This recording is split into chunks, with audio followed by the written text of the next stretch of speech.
Racing just is started with Immaculate. First to show quickness at the start. Gallery Arlo Nash moving up. Pasenciosa. King Tudor comes next. Gallery inside is Mikey's Dimasalang. Mr. Classmate Dear John. Kampai racing second last while Blue Seal is the early trailer by about 14 lengths of the leader. And going along for the first turn, we have Galo Di Arlo by about half length, and in second is Pasenciosa. Racing in third is Nash. Mikey's is that on the inside. King Theodore Di Masalang. Immaculate comes next.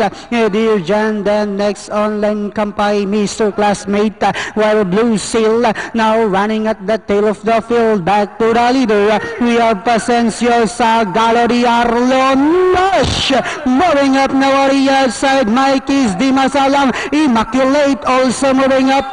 Then comes King Theodore, Dear John, Mr. Classmate, Kampai, while Blue Seal is still running at the tail of the field, and they are now entering the home stretch. We have Nash by about 2 lengths, and in seconds Pasenciosa, Immaculate to last. They swing for home.